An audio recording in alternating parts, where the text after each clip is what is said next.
Good morning, viewers and readers of ADC News. Today we are talking to Mr. Flavien Joubert. He is the Chief Executive Officer of the Seychelles National Parks Authority, and his organization looks after the terrestrial national parks and probably even sanctuaries. We'll hear more about that when you reply. Mr. Joubert, thank you for seeing me, and kindly introduce yourself and give my readers and viewers an overview of what Seychelles National Park Authority stands for, what your mandate is, and then maybe briefly explain about the number of protected areas under your jurisdiction.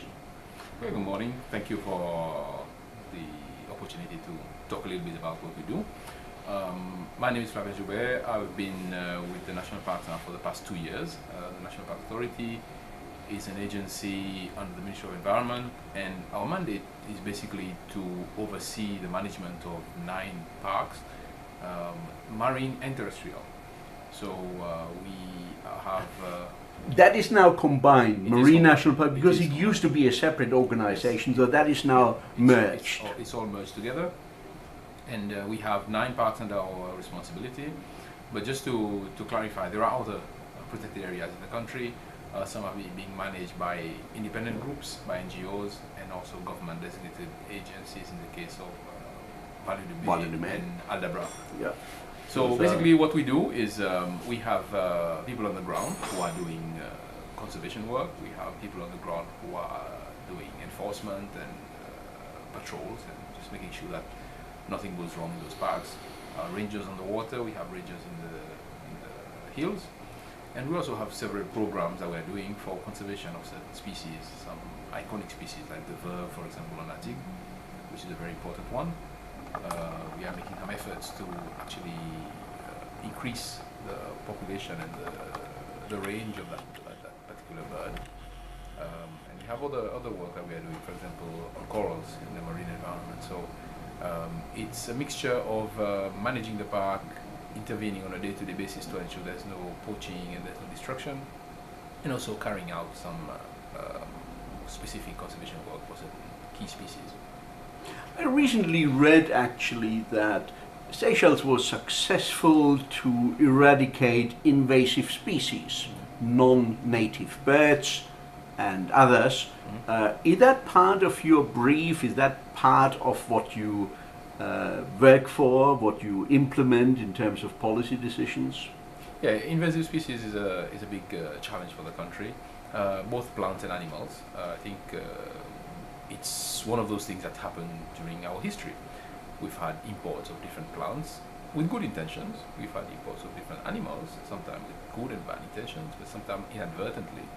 And those animals and plants, they've had the opportunity, given the conditions here, they've taken up the opportunity and they've spread around the country. So now we have to come in and do some actions to control these species. So the Seychelles National Park Authority, what we are currently doing, we are working on a program on creepers. As you can see, some of the creepers are actually advancing. In some of the forest areas, we have issues with creepers, introduced creepers that are actually suffocating some of the local plants. So we have a program that we're working on, and we've got money for the program from government to actually work on these with local contractors and try and control, if not eradicate, those species. It would take a lot of effort to eradicate, as you know. Recently Seychelles did some good work on certain bird species, and we hope that in the coming years we'll be able to deliver some eradication of other species, but it takes a lot of effort and it takes a lot of money. And it depends on the species itself. Like, for example, plant species is very difficult to actually eradicate plants unless you have a very small island.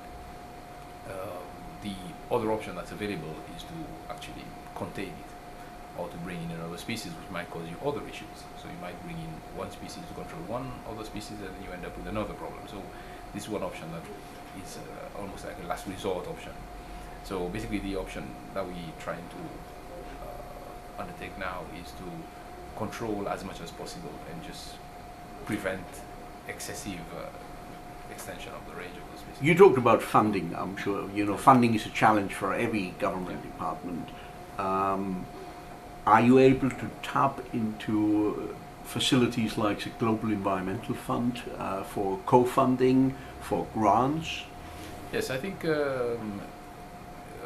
it's good you mentioned funding, because a lot of the time people just talk about funding as a major impediment. Funding is an impediment for us, but we are able as a country to tap into those funds. Of course, the Seychelles, the level of development of Seychelles now kind of closes some of the doors because of our per capita GDP, income, etc., etc.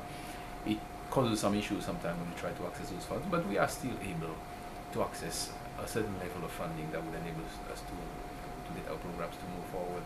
So, to me, I think it's a combination of funding, but it's also plus local capacity, plus programming at the local level, and also information. If we don't have information on certain species, on the damage they are causing, then you don't do the intervention on time.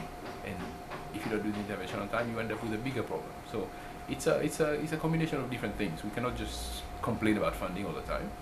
We also have to look at the way we are doing things and try and do things better using the resources that are available today. So I would say right now we have some funding. It would be good if you can get additional support from elsewhere. But the funding that we have should allow us to make some progress on the species that we have in the country, and then we can move on and find other support and carry on. Seychelles as a country is exceptional in as far as the sheer percentage of protected areas is concerned, and I believe it's over 50% of the territorial area which is under one or different level of protection. And when you add existing marine parks, existing marine reserves, and planned for recovery zones out in the ocean where fish stocks can reproduce without being directly tapped into, this sounds a huge portfolio, a huge challenge for you. How do you cope? You said you have 9 national parks and marine parks to look after. How challenging is it for you as an organization to look after so much in terms of sheer geographical area of the country, more than 50%? Well, the good thing is that the 50% that is protected, most of it is within the inner islands. Yeah. So it's not that difficult for us to exercise our function within the inner island, because transportation, access, etc. it's quite easy. So that's an advantage. But as you mentioned, we do have the challenge of going out further, out into the ocean, out in the open sea, and take care of the other zones. I mean, at least patrol them, know what's happening there, and do certain actions when you have infringements. And that is being considered under a separate, bigger program with government, because you have to have something bigger than National Parks Authority, or you need to have an expanded National Parks Authority that would actually take care of that. So is the Coast Guard, this is your equivalent to a Navy, is a Coast Guard helping you in fulfilling those protective and patrolling and surveillance function? They do have 2 Dornier aircraft, which I believe were donated by India. Do they provide data and information to you as well, not just to security organs? You know, patrolling the sea lanes is crucially important for the Seychelles, but do they provide you with data as well? We do get some good collaboration with the Coast Guard. We've always had good collaboration with the Coast Guard. Seychelles is a small country, as you know. It's not that difficult to get whatever information you require from the Coast Guard. But I think you've hit on a good point here, because the discussion that's been going on, it's on how to manage those protected areas. It's about, the main issue is how do we utilize all the resources we have, all the fisheries surveillance system that we have, the shipping surveillance that we have, the Coast Guard assets, all the different resources that we have, and deploy them to actually cover those areas. Because as an entity, National Park Authority would not be able to deploy within 50 miles of the shore. of the inner island. So it's very, very challenging, but at the same time, I think it opens the door for a new look on how we actually take care of our entire territory. It creates an opportunity for us to reopen the discussion on territorial oversight by all the different agencies. So I think in the end, if it works out well, we should have something that works, but we can have different options. We can have one agency, we can have a combination of agencies and a combination of different resources. But I think there is a good opportunity. You can have multilateral cooperation. Exactly. So that's what we do. Talking multilateral, of course, you know, the one question which almost inevitably needs to be asked, how is your manpower in order to accomplish all these many, you know, different and geographically widespread tasks? Are you able to actually source scientists, researchers, enforcers, marketeers from within the Seychelles, or do you still rely on foreign researchers, foreign scientists to actually come in and assist you? Can I deal with that call? One second, I just cut this off. Hello, morning. Hello? Hello?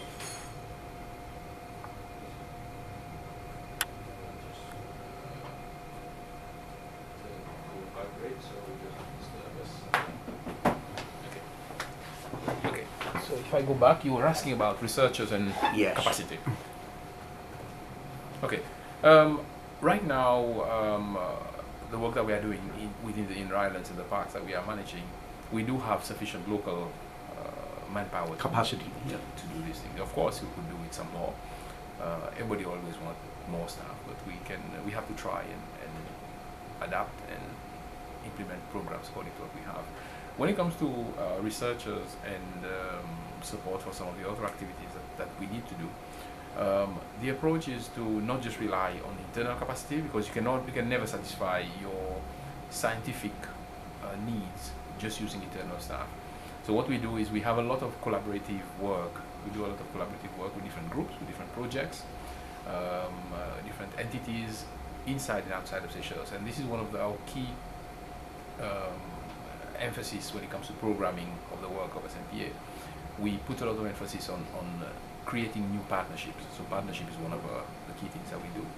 And we have to work, of course, according to a program. We have to make sure that we have a program that provides some direction, because we cannot just create partnerships everywhere. We have to partner along certain lines to achieve certain goals. So our main thrust during the coming years, and we've been doing that ever since I've been here, even before, is to actually create partnerships with different entities, especially partners who can help us achieve our main goals. Goals when it comes to conservation, when it comes to rehabilitation, when it comes to resource mobilization. So we have to create those kind of beneficial partnerships within local and international partners. And we've been quite successful in doing that. But as you mentioned also, there is one point that you raised, which I think is also important to us, that we try to work on, and that's the capacity to actually engage. This is one area we are lacking a bit. We need more people who can do the engagement. People who are involved in marketing, people who are involved in going out and producing materials that would actually go out and capture the attention of potential partners in those kind of things. This brings me to the next range of questions. A good source of income are park entrance fees paid by tourists. And it is only very recently that Seychelles Tourism Board launched a new guidebook in both French and English, promoting hiking in the Seychelles. Now, very few people abroad, other than individuals like me who regularly come here and know the islands, would associate the Seychelles with hiking, and yet the Mahe Seychelles National Park, for instance, is a perfect example how the inner part of the island provides opportunities to hike. And you have hikes which can take a few hours, you can have hikes which take a full day, and you can come back the next day and continue hiking. The launch of the guidebook would indicate that Seychelles Tourism Board has also recognized the need to market different attractions, to create a different product, and I believe that this goes hand in hand with Seychelles National Parks.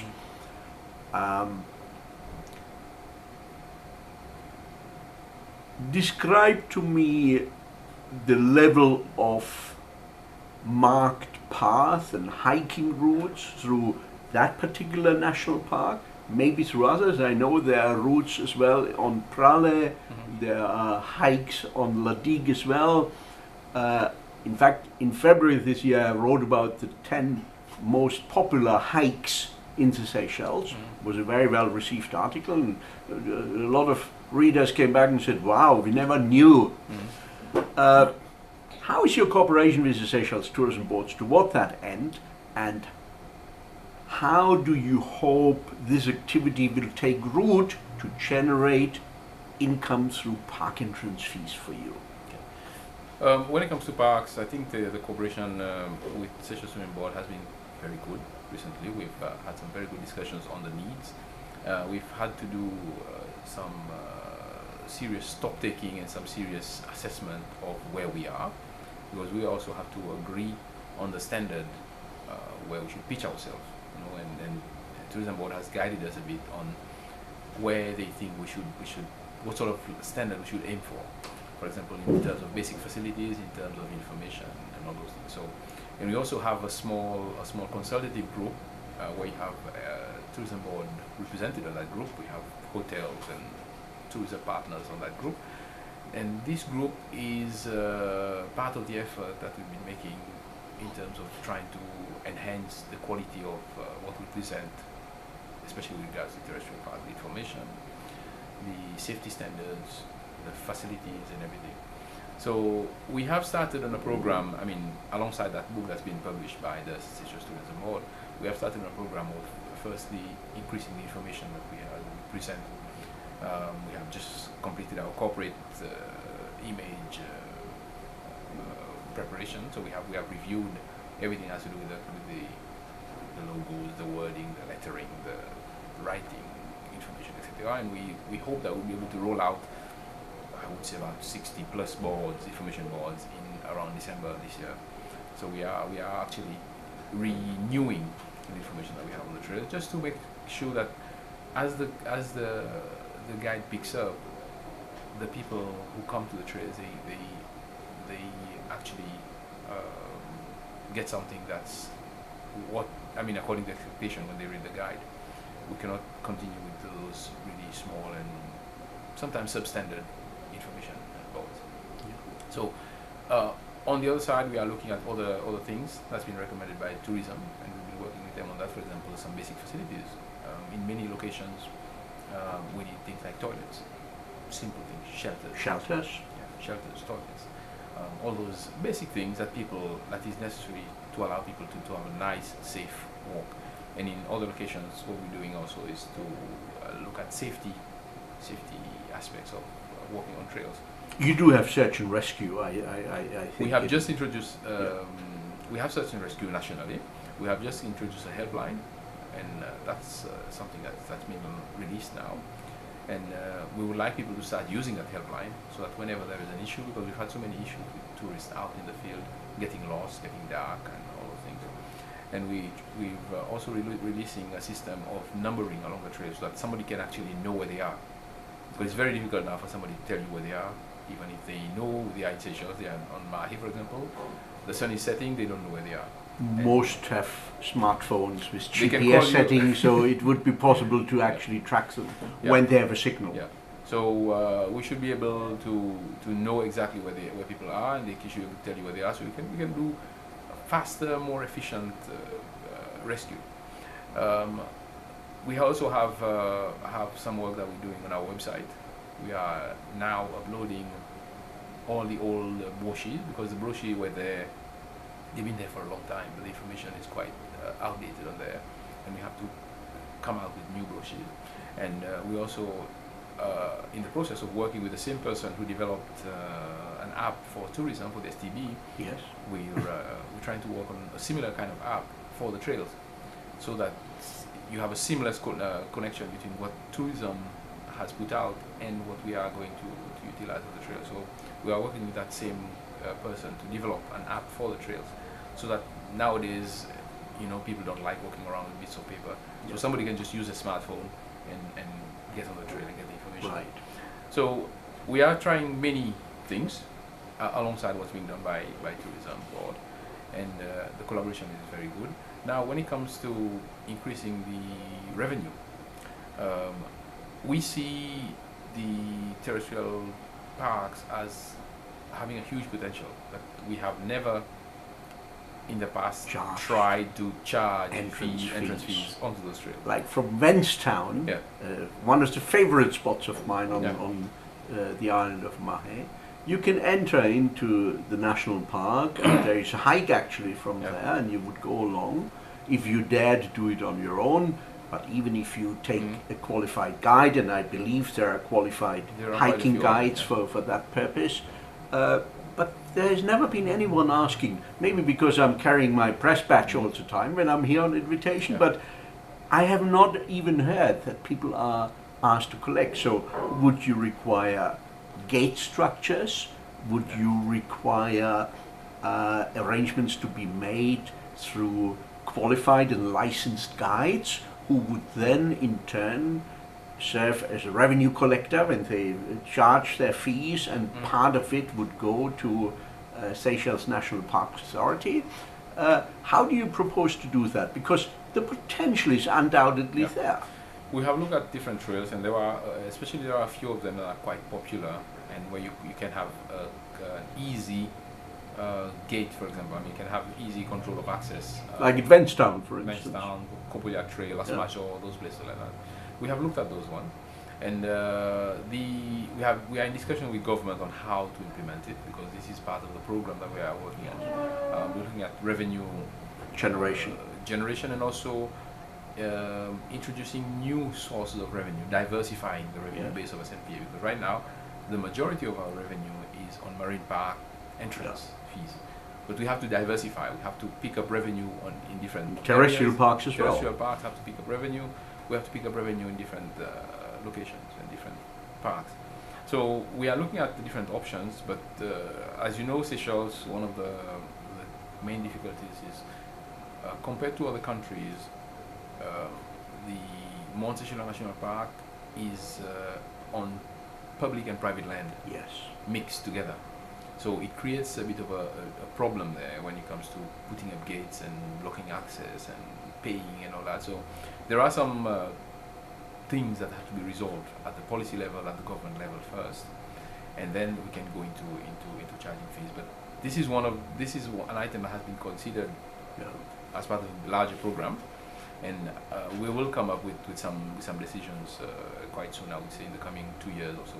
Well, when you have licensed guides, that is one service you provide, and it is one source of revenue easily tapped into, because when they sell their services and tourists buy a hiking tour with them, the money will be, your share will be passed on. And it's very clear that the terrestrial parks need investment. They need support. If you want to maintain good trails, if you want to maintain good quality information, we want to have proper facilities, we need to keep on putting money into them. And where would that money come from? Because well, Wenstown, I believe, was floated as a private-public partnership. It was. Where you would probably appoint a concessionaire, and then you earn rent and royalties, and that is one way of generating additional income. So we have to look at all those different options within the terrestrial parks, but definitely we need to pick up some revenue to support the terrestrial parks if we want to continue. Because right now, what's happening is the marine parks are supporting the terrestrial parks, and we have to balance, get some sort of balance. So each park will have to at least generate some of the expenses that you make on those parks. to enter the facility. In closing, I spoke to some of the individuals I know at the tourism board, and I said, Seychelles is ready for a global sporting event. What you have so far is the eco-friendly marathon, run once a year, I believe in February or March, thereabout.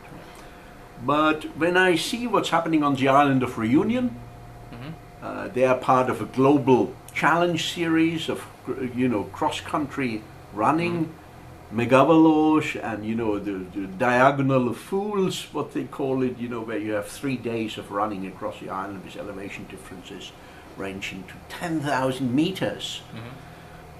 The Seychelles could do that as well, and it could actually position the Mahe Seychelles National Park as one of those areas which can be used for a cross-country run in combination maybe with some swimming and cycling. How would you feel about, seeing Seychelles National Park Authority partnering with the tourism board and maybe other ministerial portfolios use sports and culture, would be obviously involved in there, to create such a global sporting event which could bring fresh spotlight on to the Seychelles and which could position Seychelles as a new challenge sport, adventure sport destination? Well, I think it's a brilliant idea. I think that's to me it's a brilliant idea. We've had earlier this year, or late last year was it? We attempted a new program where we introduced kayaking as a group sport inside the park, and the response was incredible. And it made us realize that sport can actually come out as one of the big things for the park. The Ophelia, for instance, was doing that for some time within their mangrove forests. But we tried kayaking in the Setan Park, and a huge group came out, and people have been asking for more. And it made us realize that there is a big potential for those kind of big group events. And now that you mentioned it, I think we can even, over the long run, go international. Yes, become part of a global series. Become part of something bigger than just Seychelles. So, like for example, the eco healing marathon now it's well established, and it's getting recognized everywhere, and you're having people from outside slowly joining. And I think we should do the same for all those other types of activities that we can have here, and especially activities that would not generate too much of damage. I mean, like running doesn't do much damage. Mountain biking doesn't do too much damage, and it would help you popularize, your main park. Yeah, I think these are the kind of things that we could actually work towards, but we have to start slowly. We have to make sure that we are ready. We have to make sure that our local partners are ready to participate and to contribute towards it. But I think once we get everything established, we should be able to have something that is really meaningful. And as you mentioned, it could actually create some new momentum for tourism. Yes. Because right now, I mean, tourism, beach tourism is nice, but we need other things. We need to revamp it at certain point, and we need to bring in some much more interest. A greater range of activities. So I think it's something that we should look into, and that we could actually consider as part of our long-term plans. Well, thank you, Mr. Joubert, for your time. I do appreciate that. My readers and viewers appreciate that. When I talk readers, that's more than 1.6 million from around the world who are linked up to my blog. Thank you for your time. I wish you and your organizations the very best. I look forward to following up during one of the future visits and establish just how far you've gone with these various plans. And well, it's not yet quite Christmas and New Year, but I will not be back before next year. So I wish you and your colleagues and your staff and everyone all the very best for 2018, and Aluta continues, the struggle continues. Thank you, and thanks for your visit.